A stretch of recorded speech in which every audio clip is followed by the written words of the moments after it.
Well, joining us is Democratic candidate for governor, former state senator Jason Esteves. Thank you so much for being here. Yeah, thank you so much for having me, Faith.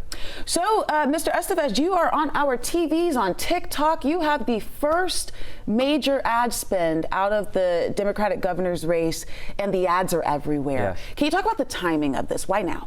Well, I was tired of seeing Rick Jackson and Burt Jones clog up the airwaves talking about how much they love Trump. And at a time when Trump's economy is bearing down on Georgians across the state, Georgians are struggling to make ends meet.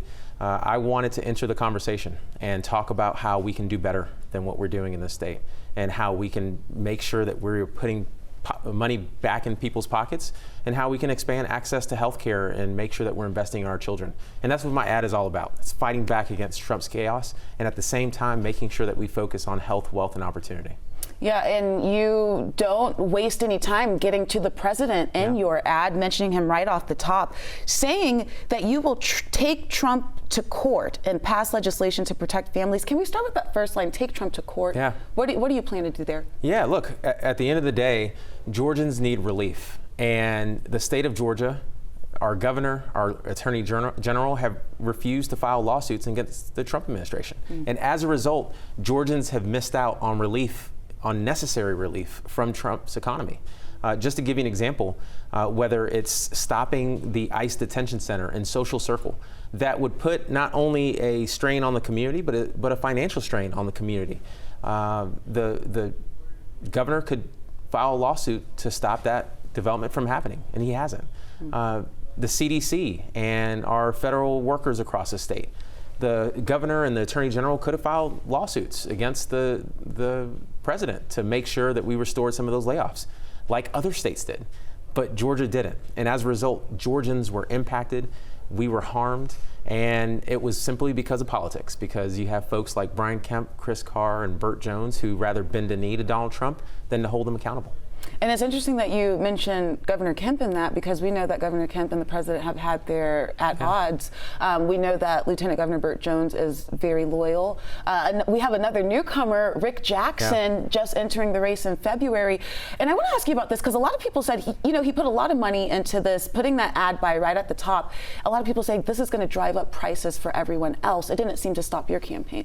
No, look, at the end of the day, what we see across the state is that people are looking for a leader like me. They're looking for a leader that's going to be laser focused on economic issues, on reducing the cost of living, on expanding access to health care, and on making sure that our children have more opportunities than what we've had. And I wanted to make sure that Georgians knew about my candidacy, and this is the best way to do it. Being on 11 Alive, telling folks about what my campaign is all about. And I'm proud of the fact that we interrupted the conversation that was happening between Burt Jones and Rick Jackson, and that Georgians are looking at my ad and seeing that there's another option, a new generation of leadership that is focused in on delivering results for our families and our communities. And of course, last week we just saw a crowded field of candidates, all going for that primary in just a couple of months here. I mean, the timing of this, people tend to forget things relatively quickly. So do you all, when it comes to this ad now, obviously you're the first, what is that continuous education, and what does that outreach look like from now until May 19th? We're going to continue to communicate with folks across the state. This first ad buy is the debut, but we're going to continue to have ads throughout the election cycle.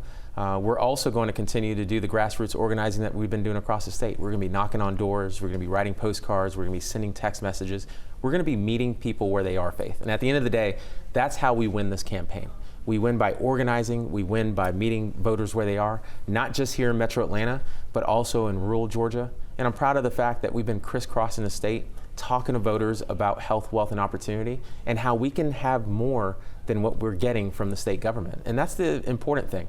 At a time when folks are feeling despair, they're feeling hopeless because of the chaos and destruction that's coming from the Trump administration, I'm here to tell them that now is the time to be bold.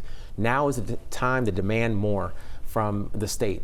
And I am the governor that's going to make sure that we're putting our investments, putting our resources where it matters the most, with our families, with our communities, so that we can not only be the #1 state to do business, we can be the #1 state to raise a family and to open your own business. Thank you so much for your answer. I want to ask you about a little bit of your competition on the Democratic side. People, of course, see you as a formidable candidate, but a lot of people are throwing the names Keisha Lance Bottoms and Jeff Duncan out there. Some of them saying those are going to be the two to go in a runoff. What is your response to that? I'd say just watch me. Watch me become the nominee of the Democratic Party because people are buying into what we're talking about. They are invested. Why should they pick you instead of the other two? Well, look, because I am laser focused on the issues that Georgians care about. I am the only candidate in this race that has the lived experiences of the hardworking people of the state, whether it's as a small business owner. My wife and I are small business owners across the state, employing around 100 Georgians in Macon, Columbus, and in Atlanta. I'm a parent of 2 young children. So I'm going through that struggle and that fun, but I'm also the caregiver of a mom with Alzheimer's. So I've seen Georgia's challenges, Faith, firsthand. I don't need a poll or a memo to tell me what our issues are. But I also have a record of delivering at the state and local level, and I have a vision for the future of the state that gives people something to vote for, not just something to vote against. And most importantly, I don't have the baggage that my opponents have. And I'm able to build that broad-based coalition, multi-generational,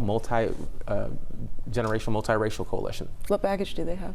Well, look, I think that it's been well documented that with the former one-term mayor, at a time when Atlanta was in crisis, divided, our public safety was at risk, she was absent from the job. So much so that there was news coverage about her absence.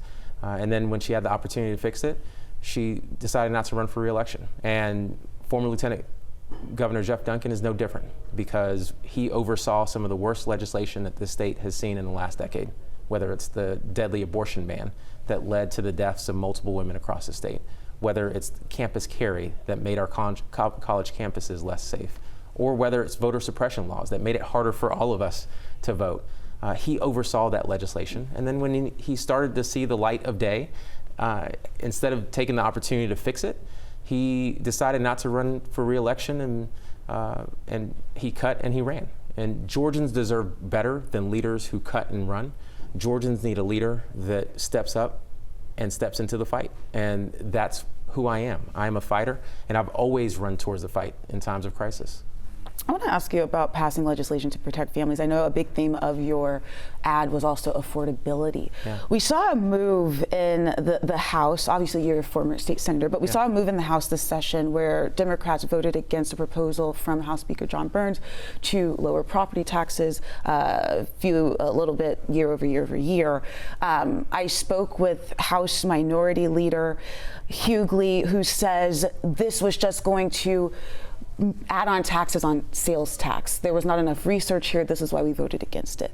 But Republicans look at this and say, well, look, Democrats don't want you. They want you to pay more in your property taxes. They voted against this. If you were governor right now, what would you step in and do here? Yeah, I would focus in on making sure that we're looking at the tax giveaways that we're giving the billionaires and big corporations and take that money and put it in people's pockets. A perfect example of that is the billions of dollars that we're giving to data centers across the state. Faith, this year we anticipate that over $2 billion are going to be going to data centers into the pockets of Jeff Bezos and Elon Musk instead of going into the pockets of hardworking people across the state. $2 billion is the equivalent of about $500 per Georgia taxpayer. In my opinion, the hardworking people of the state can do a lot more with that money in Trump's economy than Jeff Bezos and Elon Musk. So we should be looking at ways to take the money that we are giving away to these billionaires and corporations and putting them in the pockets of the people who need it the most. And what we're seeing out of Republicans in the House and in the Senate is nothing but election year tricks. The elimination of property taxes and the elimination of the income tax will lead us to higher taxes when it comes to sales taxes, when it comes to fees, when it comes to property taxes. If you eliminate the income tax, it's just moving money around, and it's intended to try to earn votes because Republicans know that they've done nothing to address the cost of living in this state. I want to get down to actually addressing the root causes here and making sure that we're putting the money in the pockets of the people who need it the most. Thank you for that. I want to ask you one thing about data centers. Now, some people would look at that and say, the data centers have to go somewhere. We want the business coming to Georgia. As a small business owner, obviously Amazon, that's not a small business, that's a major corporation. But people see, okay, if they bring their business here, they're going to bring more jobs. That could impact my grocery store or my lunch hall here as a small business owner, because people are going to have to work and eat. How do you navigate that with what you just said to those who say, I don't know, maybe this is good for Georgia for these data centers to come here? Well, I want to be clear. I am not anti-data center. I'm pro hardworking Georgia. And at the end of the day, I am for any economic development project that brings good paying jobs to this state, especially those union paying jobs. And there are communities that want data centers. There are communities that don't. My focus is on making sure that the tax giveaways that are going to data centers be redirected into the pockets of the people who need it the most, and that's the people in Georgia who are struggling in Trump's economy. Now, if Georgia doesn't give them the tax breaks and Texas does, why would they come here? Well, look, we're number one in growth for data centers. So we have plenty of data centers that are coming here. And I will tell you that I want to make sure that the communities that want those data centers can continue to give local subsidies, local tax credits. That is their prerogative, and I'll certainly support them in that regard. But our hard-earned tax dollars at the state level from people all across this state should be invested in the people who are struggling in Trump's economy. So you're saying statewide, it needs to go back to the people. If the communities want to take their community taxes and give it to say, hey, come on down, then you're okay with that? Without a doubt. There are plenty of incentives at the local level that will continue on. And I know that there are cities and towns and counties across this state that will welcome those data centers. And we certainly don't oppose that. At the same time, from the state level, we need to hold these data centers accountable. And I want to make sure that they pay their fair share at the end of the day, whether it's with their taxes, whether it's with the cost of utilities and sewer and infrastructure. These data centers should be paying their fair share and not putting the brunt of the construction costs on the people of the state. Thank you so much for your answer. We just have a couple more minutes. I wanted to hit on a couple more points from your ad, because that was kind of the theme of our interview today. You talked about, we just covered AI and data centers. You talked about universal child care and expanding Medicaid. Obviously, those last two are promises and wishes that Democrats have been trying to do, not just here in Georgia, but across the country for a long time. How do you plan to do that? Yeah, well, look, I'll start with Medicaid, because that's one that Republicans agree on. What they're missing is leadership. And I look forward to bringing that leadership down to the state capitol. We have the votes for Medicaid expansion today. What we're missing is a governor that is willing to do it. And I will make sure that we expand access to Medicaid. And it's something that we should have done over 15 years ago. I know my friend Stacey Abrams brought it to the forefront of people's minds in her 2018 campaign. And I'm going to make sure that we finish that job. Georgia has lost out on $30 billion in federal funding. That's a lot of money. It's over $7,000 per Georgia taxpayer in this state. And I want to make sure that we cover as many people across the state as possible so that they can get the health insurance or the health care that they need, and ultimately be able to go back to work and put food on their table and a roof over their head. That's similar to my promise on universal child care. It's an affordability issue. It is a education issue. In a state where 70% of our children are not reading on grade level, I want to make sure that we're tackling the literacy crisis by giving our babies, those under the age of 5, the building blocks that they need to be able to read, write, and do math. And at the same time, provide parents for a safe place, affordable place for those babies to go while they go to work. Because too many people in this state, Faith, have to quit or they get fired because they can't afford childcare. And I want to make sure that we address that. And here's the thing. We have the resources for it. I was going to ask who pays for that? Yeah, we have the resources for it. We have the talent for it. Universal child care today, we can expand pre-K to include all 3 and 4-year-olds by tapping into the $2 billion that is sitting in the Georgia Lottery Fund, above and beyond what's needed to pay out the winnings of Powerball or Mega Millions. We could tap into just a portion of that, and it would pay for all 3 and 4-year-olds to have access to pre-K all across the state. I think that's an investment worth making, especially when it comes to the future of our children, but also to our economy. Thank you for your answer. Last question. I always like to leave an open-ended message for our viewers watching this interview. Yeah, look, I know that times are tough, and Georgians are sick and tired of working harder than they've ever worked and barely getting by. And if people are tired of the old politics, tired of the politicians who have continuously failed them, then I invite them to join my campaign. A new generation of leadership that is focused in on the issues that matter the most: our health, our wealth, and opportunities for our children. I want them to follow me on social media at Jason Esteves, and I want them to visit my website, jasonesteves.com, so they can see more about my platform, more about who I am, and more about how I'm going to deliver for the hardworking people of the state. Thank you so much. And I actually fibbed, if I could have one more question, because I did want to ask you, this is very important. The last election cycle, we heard so much about maternal health yes. and abortion access, and now it's kind of mute. We're not hearing much about it. We're just hearing affordability. Is that still a priority for you? It is, and in fact, if you go to my website, I have a maternal health care plan. I'm the only candidate in this race that does. And it's because it is a big focus of mine. It's certainly a big focus of my wife, who's a nurse practitioner from Albany, Georgia, and has been working on this issue for many years.